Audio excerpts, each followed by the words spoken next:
Omotola's heart pounded as she stood before her father, Chief Adetayo. The decision had been made without her. She was to be married to an older man, a business ally of her father's. Her protests had fallen on deaf ears, and now she was trapped. She turned to her mother, Omotola, who sat quietly in the corner of the room. Cast aside by Chief Adetayo years ago for a younger wife, Omotola had no power in the household. She could only offer her daughter a sorrowful glance. Omotola clenched her fists. She would not accept this fate. She had seen what marriage had done to her mother, how it had stolen her joy and left her in the shadows. Omotola swore she would never let a man control her life. That night she lay awake, listening to the hushed whispers of the household. The wedding was in 3 days. Her mind raced as she considered her options. Running away was dangerous. Her father's reach extended far beyond their village, but staying meant a lifetime of misery. A soft knock at her window startled her. She moved cautiously and peered outside.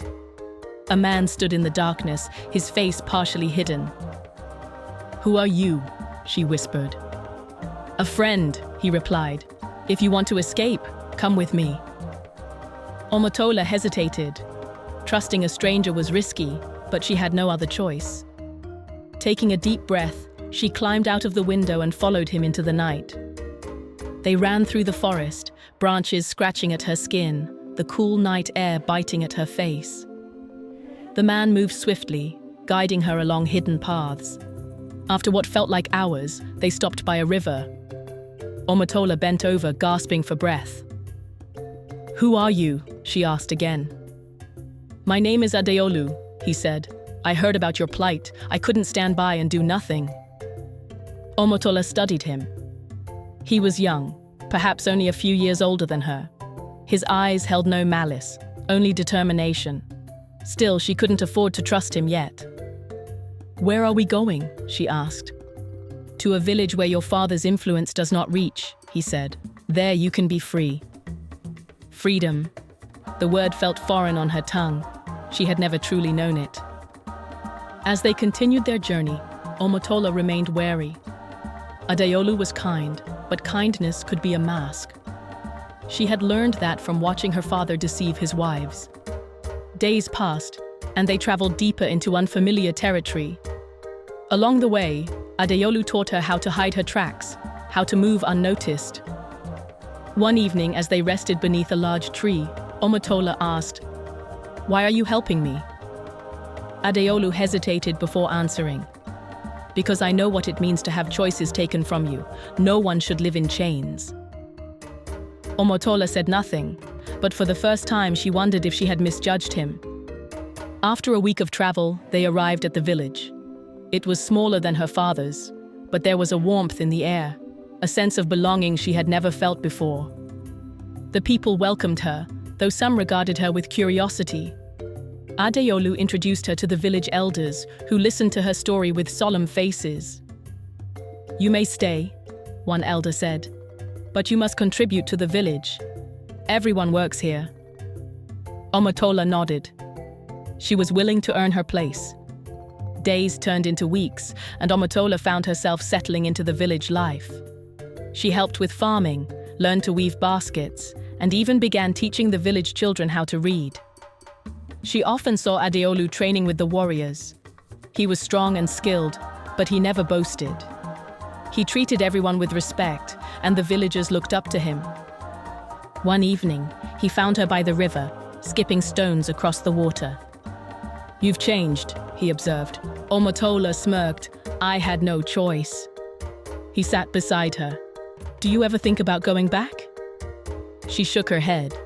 "There's nothing for me there." Silence stretched between them before Adeolu spoke again. "Not all men are like your father." Omotola stiffened. "I know that, but trusting is not easy for me." "I understand," he said simply. For the first time, Omotola allowed herself to believe that maybe, just maybe, not all men sought to control women. The village's peace was short-lived. One evening, a scout returned with urgent news. A warlord was attacking nearby settlements, forcing people to flee. "We must prepare," the the village chief declared. Adeolu and the warriors began training harder. Omotola watched them, unease growing in her chest. That night she couldn't sleep. The thought of losing her newfound home terrified her. The next morning she approached the chief. "I want to help." He raised a brow. "How?" "I want to learn to fight," she said. Adeolu overheard and stepped forward. "I will train her." And so Omotola learned the ways of combat. She was not as strong as the men, but she was quick and smart.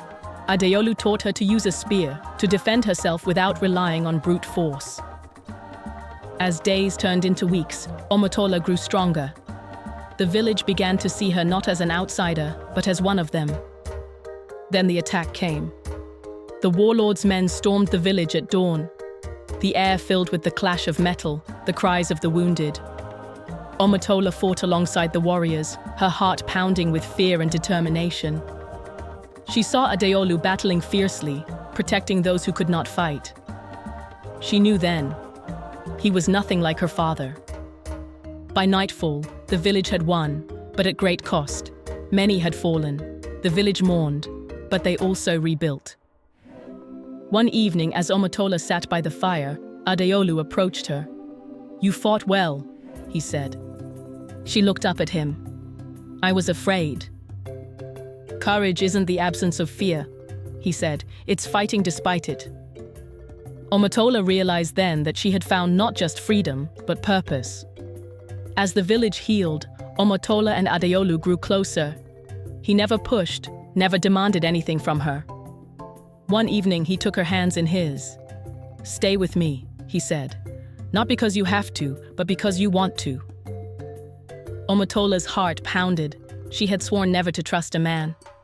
But as she looked into Adeolu's eyes, she realized something. He had never given her a reason to fear him. For the first time in her life, she chose love. Years passed, and Omotola and Adeolu led the village into an era of peace. They became symbols of strength and unity. One day, Omotola sat with a young girl who had been orphaned by the war. "Will I be strong like you?" the girl asked. Omotola smiled. "You already are." Her journey had come full circle. She had escaped the chains of her past and built a future of her own making. And her name would live on forever,